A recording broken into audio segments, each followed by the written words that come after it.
গল্পটি শুরু হয় আকাশ থেকে হাজার হাজার কিলোমিটার উপরে অবস্থিত এক রহস্যময় জগৎ দিয়ে। সেখানে পৌঁছনো ছিল মৃত্যুকে আমন্ত্রণ জানানোর মতো। তবুও কিছু সৈন্য তাদের জীবন বাজি রেখে সেখানে পৌঁছেছিল, কিন্তু পর মুহূর্তেই সে সেই বিশ্বের সবচেয়ে বিপজ্জনক এবং বিশাল দৈত্যের মুখোমুখি হয়। জ্যাক তার আগমন বুঝতে পেরে সঙ্গে সঙ্গে মাথা নিচু করে জলে ডুব দেয় এবং লুকিয়ে পড়ে। তারপর তার সামনে একটি বিশাল পা দেখা যায়, যার কারণে কাছে দাঁড়িয়ে থাকা ভেড়াগুলো ভয় পেয়ে পালিয়ে যেতে শুরু করে। তখন রাক্ষস একটি ভেড়াকে ধরে কাঁচায় গিলে ফেলে। এই ভয়ঙ্কর দৃশ্য দেখে জ্যাক আতঙ্কিত হয়ে পড়ে। এদিকে একটি গাছের আড়ালে লুকিয়ে থাকা এক সৈনিক ঘুরে দৈত্যের দিকে তাকায়, কিন্তু তারপরেই রাক্ষসটি তার নাক কুঁচকে তার গন্ধ চিনে ফেলে। ভয়ে সৈনিকটি আবার গাছের আড়ালে লুকিয়ে পড়ে, কিন্তু দৈত্যটি বড় বড় পায়ে তার দিকে এগিয়ে যেতে থাকে। সৈনিকটি যে তার শ্বাস আটকে রেখেছিল, সে আর নিজেকে নিয়ন্ত্রণ করতে পারেনি এবং হঠাৎ দৌড়াতে শুরু করে। কিন্তু ততক্ষণে অনেক দেরি হয়ে গেছে।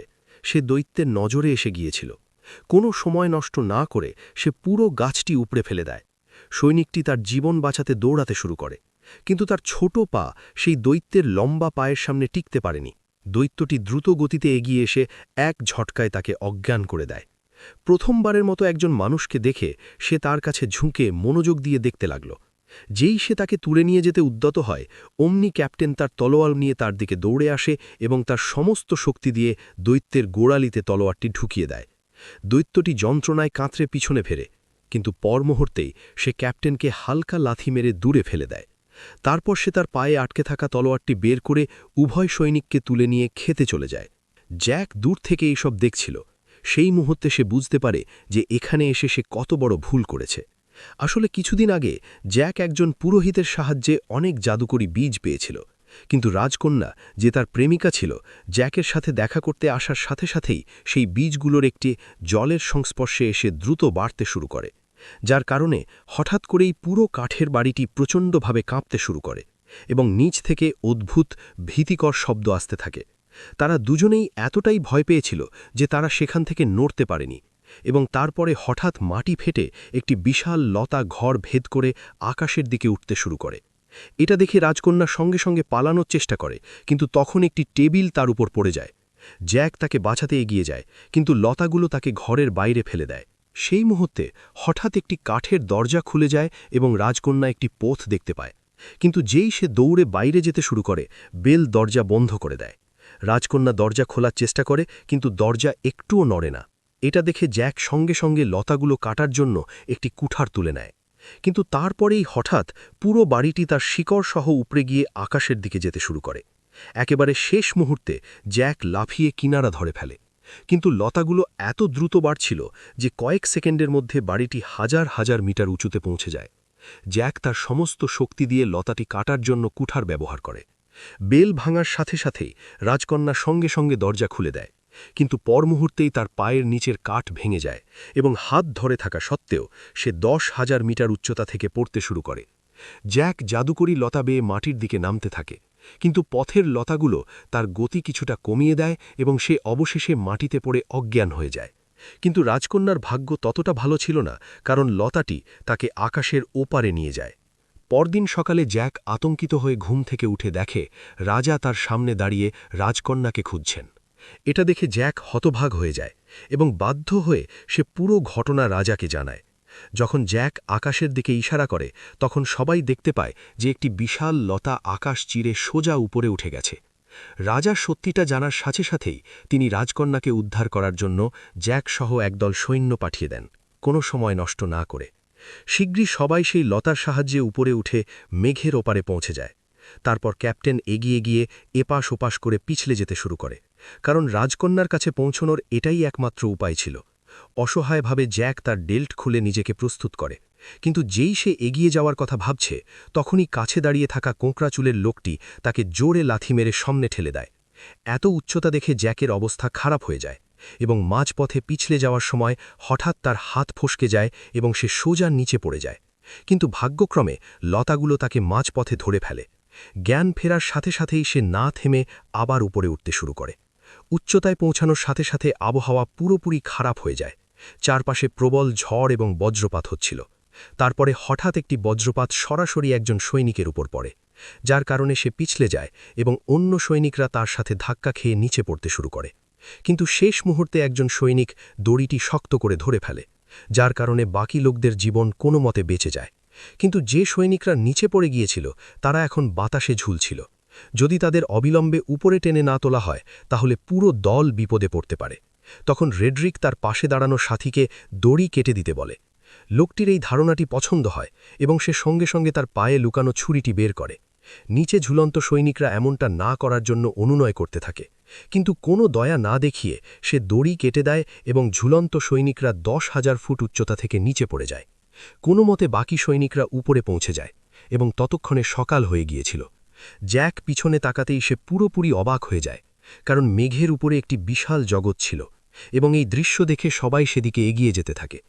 তারপর ক্যাপ্টেন মাটিতে তাজা পায়ের ছাপ দেখতে পায়, যা থেকে সে অনুমান করে যে রাজকন্যা নিচে নামেনি, বরং এখানেই কোথাও আছে। এবং যখন সবাই গুহা থেকে বেরিয়ে আসে, সামনের দৃশ্য দেখে ক্যাপ্টেন স্তব্ধ হয়ে যায়, কারণ এই জগৎটা প্রত্যাশার চেয়ে অনেক বড় ছিল। সবাই এলাকাটির পরীক্ষণের জন্য এগিয়ে যেতে থাকে। তারপর তার চোখ গাছের ডালের দিকে পড়ে। তারা সেখানে রাজকন্যা রেখে যাওয়া চিহ্ন খুঁজে পায়। ইতিমধ্যে জ্যাক ও মাটিতে সেই বইটি খুঁজে পায় যেটা সে রাজকন্যাকে দিয়েছিল। তারপর তার চোখ ভাঙা ডালগুলোর দিকে পড়ে এবং এ থেকে সে বুঝতে পারে যে কোনো বিপজ্জনক প্রাণী রাজকন্যাকে নিয়ে গেছে। এরপর সবাই দুটি দলে বিভক্ত হয়ে রাজকন্যাকে খোঁজার জন্য ভিন্ন ভিন্ন দিকে রওনা দেয়।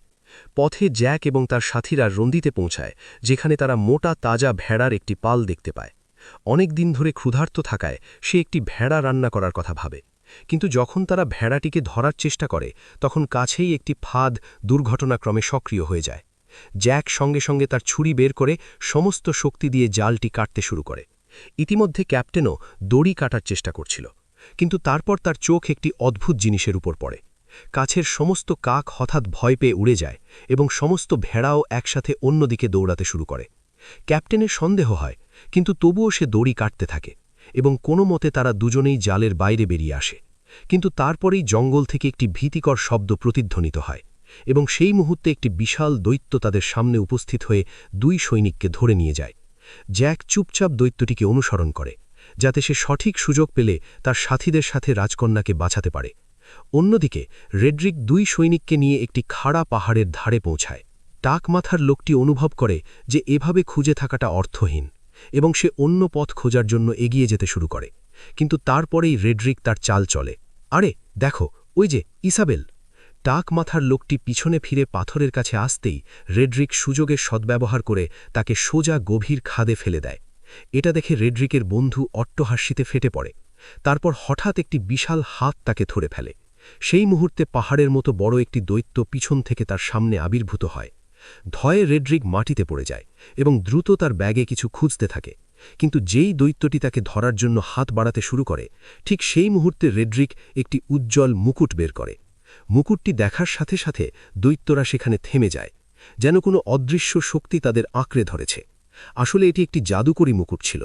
যার হাতে এই শক্তিশালী মুকুট থাকত, দৈত্যরা তার প্রতিটি কথা মানতে বাধ্য থাকত।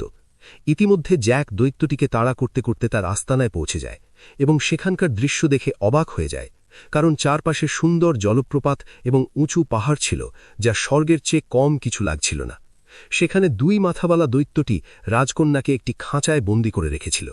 তারপর সে তাকে বাকি দৈত্যদের কাছে নিয়ে যায়, যেখানে সমস্ত দৈত্য জড়ো হয়ে তাকে দেখতে থাকে।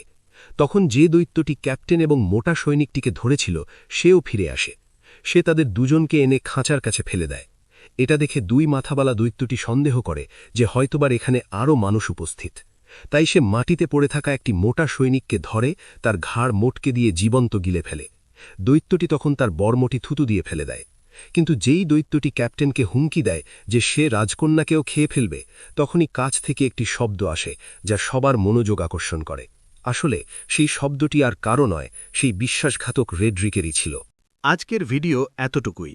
এই ভিডিওর নেক্সট এপিসোড দেখার জন্য ভিডিওটিতে লাইক করে চ্যানেলটি সাবস্ক্রাইব করুন। কমেন্টে জানিয়ে দিন ভিডিওটি কেমন লাগলো। আশা করি সবাই ভালো থাকবেন, সুস্থ থাকবেন। ধন্যবাদ।